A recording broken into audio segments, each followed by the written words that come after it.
Olá a todos, hoje quero-vos falar sobre o estado atual da indústria naquilo que diz respeito aos despedimentos, e há quem já anuncie que estamos perante aquele que poderá ser considerado o segundo crash da indústria. Obviamente que o crash é algo que aconteceu em 1983, portanto há 40 anos atrás, e só foi resolvido anos depois.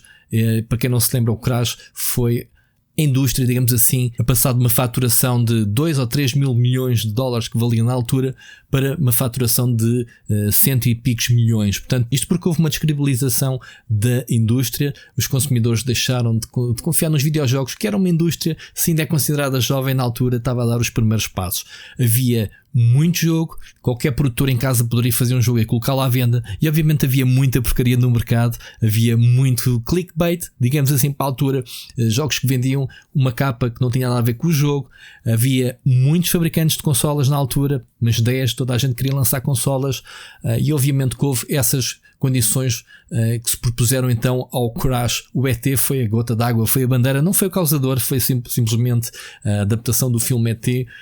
Os tais milhares de cópias foram enterradas no deserto porque não foram vendidas, e então houve esse crash. Em comparação com aquilo que se diz agora por causa dos despedimentos, estes despedimentos não é só na indústria dos videojogos. Vocês têm que ter em conta que toda a indústria tecnológica está a despedir os grandes gigantes, e isto obviamente que é consequências que agora estamos a ter derivado à pandemia. Na pandemia as pessoas estavam em casa trancadas, não podiam sair à rua, e agarraram-se muita gente aos videojogos. Os videojogos subiram muito, digamos assim, em 2022. Acontece que em 2023, com o regresso à normalidade, começou então a vaga dos despedimentos. A indústria dos videojogos registrou 10 mil o ano passado em termos de despedimentos. Este ano já vai com 8 mil, ainda estamos em fevereiro.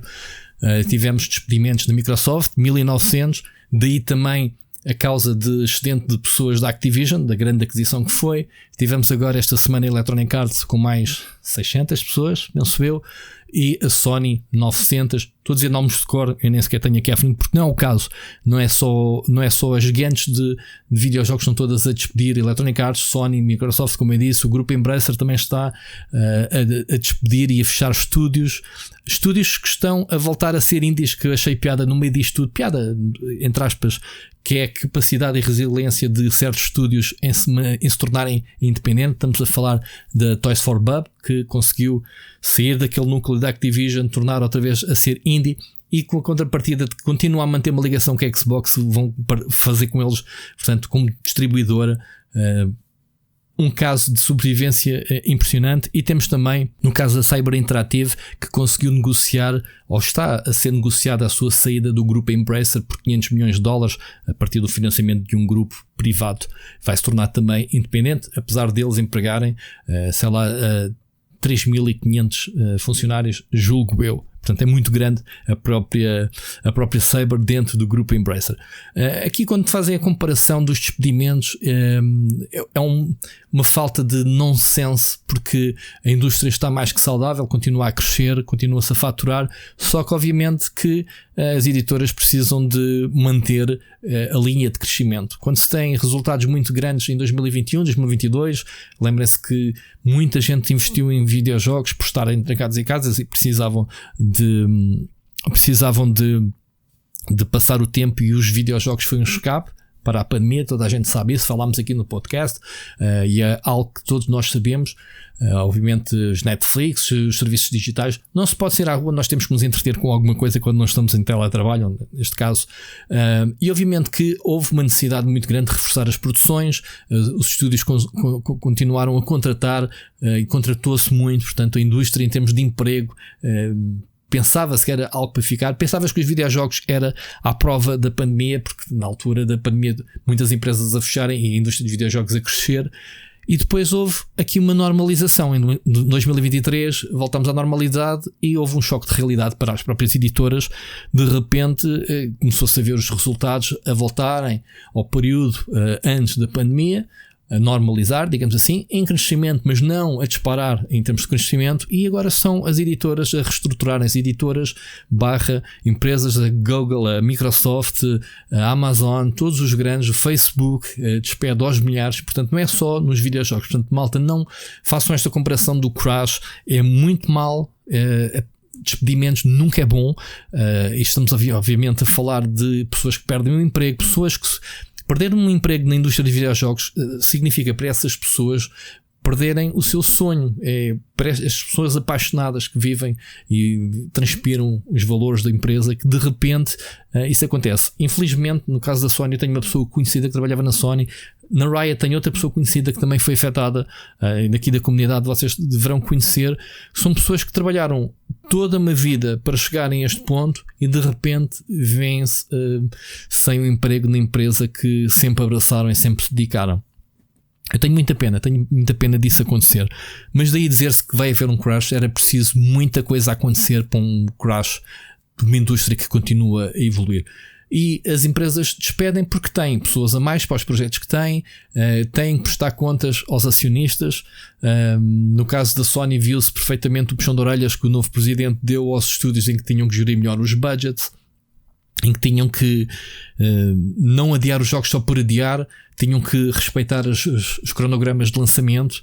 Portanto, tinham que gerir melhor os budgets. E estes despedimentos é o resultado de chegarmos ao final do trimestre de 2023, ao final do ano fiscal, porque há a maior parte das editoras da indústria tecnológica dos videojogos acaba o ano fiscal e no final de março, e obviamente têm que apresentar os seus resultados aos acionistas, aqueles que realmente mandam na empresa, é estúpido, mas é a forma de poupar dinheiro com os trabalhadores, que os funcionários que vão para a rua, são lucros, obviamente, que são dados às empresas no final do trimestre ou no final do ano fiscal. Infelizmente é algo que acontece em todas as empresas têm que crescer todos os anos e se andarem para trás é mau. No caso da Sony andou para trás, ironicamente não foi a divisão de jogos que puxou para trás os lucros, digamos assim, aos resultados líquidos da Sony nos primeiros 3 trimestres do corrente ano fiscal. Falta agora este último trimestre, e é neste último trimestre que eles querem aqui buscar os resultados para equilibrar as contas que não tiveram nos 3 trimestres anteriores, ou nos 9 meses, os primeiros 9 meses do ano. E é triste perceber-se que na reta final parece que tudo vale, e as pessoas que são obviamente os ativos, são o talento que as empresas têm, é que sofre com isso tudo. Isto para dizer obviamente que não estamos perante um crash, são circunstâncias totalmente diferentes. Isto é o regresso à normalidade, e provavelmente para o ano, daqui a 2 anos, as coisas vão estar novamente normais. Há muito jogo. Isto é assunto para outro blog, para outro tema do podcast, que é: o mercado está saturado. E quando eu digo saturado, é a elevada qualidade. Estamos neste momento a sofrer com a excelente qualidade dos jogos que chegam ao mercado. Ou seja, quando saem jogos medianos, maus e bons, obviamente nós escolhemos os bons, e as coisas estão resolvidas. O problema é que cada jogo que a gente joga é melhor que o que estivemos a jogar, e obviamente que nas nossas carteiras comprar todos os jogos bons, algum que vai passar ao lado. E isso é mau para a indústria. Antigamente tínhamos as coisas mais escaladas, íamos tendo jogos ao longo do ano. Agora temos grandes concentrações, e acho que este mês de fevereiro é um exemplo disso. Tem acontecido com os outros anos, que há 10 anos atrás era um mês mais morto. Janeiro e fevereiro, que era logo a seguir ao Natal, as editoras não lançavam jogos porque pronto, gastavam as suas fichas todas no Natal, e agora deixam muita coisa. Não digo para janeiro, mas fevereiro e março é sempre um absurdo. E quem diz este período, obviamente temos também muitos títulos no verão que têm saído. E depois obviamente outono, pré-natal, sai muitos lançamentos, tudo muito concentrado, e vivemos um bocadinho infelizmente de uma indústria de mediatismo. Nós cada vez mais somos vítimas de hype, vítimas dos influencers que jogam, e este é que é o grande jogo do momento hoje, amanhã já será outro, já se esquece do anterior.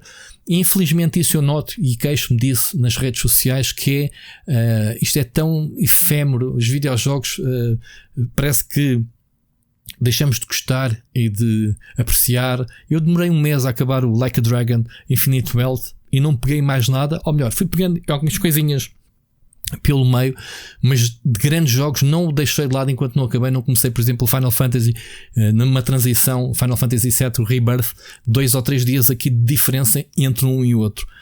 Mas pronto, não se trata obviamente de um novo crash, tirem essa ideia da cabeça. Se quiserem um dia eu posso-vos contar mais pormenor, em maior pormenor, o que é que foi o crash de 1983. Foi preciso uma Nintendo salvar, digamos assim, a indústria. Uma história muito interessante, e acho que quem gosta de videojogos deveria de conhecer o que é que aconteceu no crash, e se compararmos com o que está a acontecer agora, não tem nada a ver. Neste momento há muitos despedimentos, é muito mau, há muitos problemas em relação à inteligência artificial que veio para resolver muitos dos problemas das editoras. Estamos numa fase de transição, estamos muitos empregos dependentes de tarefas repetitivas, coisas que a inteligência artificial pode resolver, e as editoras não estão a deixar passar de lado uma redução de custos com pessoas para apostar obviamente na tecnologia de inteligência artificial. E portanto isto é uma realidade que temos que enfrentar no futuro. A indústria está-se neste momento a alinhar novamente, e eu espero que isto obviamente para o ano, daqui a 2 anos, esteja mais estável. É uma pena realmente, como eu disse, são empregos que vão à vida, são talento, mas se tudo se alinhar, obviamente essas pessoas vão encontrar outra casa e obviamente vão continuar a fazer aquilo que mais gostam, que é videojogos. Isto basta olhar obviamente para o plano de 2024-2025, já coisas a começar-se a alinhar para 2025. Temos um GTA 6 que vai ser um jogo que vai sacudir a indústria mais uma vez. O 5 continua a bombar.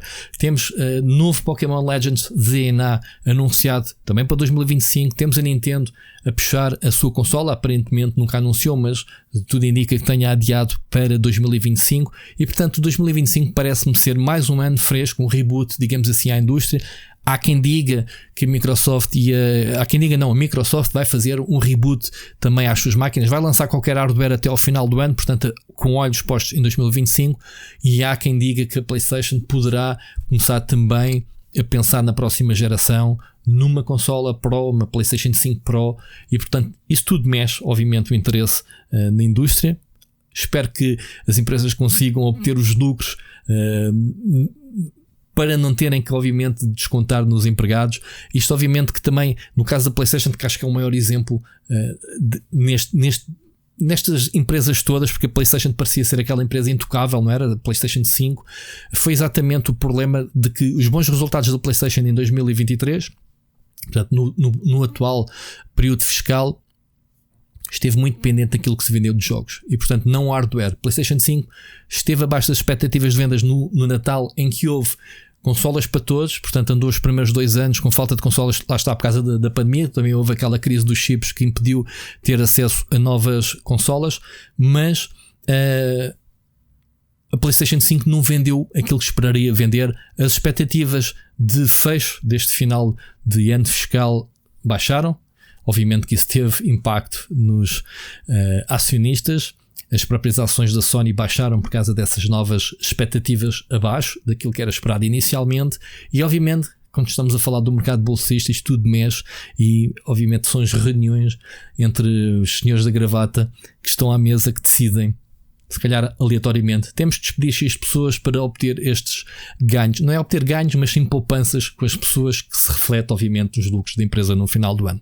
E era isto que eu vos queria dizer. Portanto, não há novo crash. Acho que é impossível neste momento haver um crash quando é a indústria que continua a ser mais lucrativa, vai continuar a crescer a ritmos diferentes mediante o ano. Obviamente que os videojogos continuam a ser um hobby caro, é um hobby de luxo para quem pode, obviamente, mas há cada vez mais formas de jogar e contornar as despesas que temos com os videojogos, e portanto é isto que torna esta indústria toda dinâmica e é acessível a toda a gente, seja num telemóvel, numa consola, no PC, podemos jogar onde quisermos.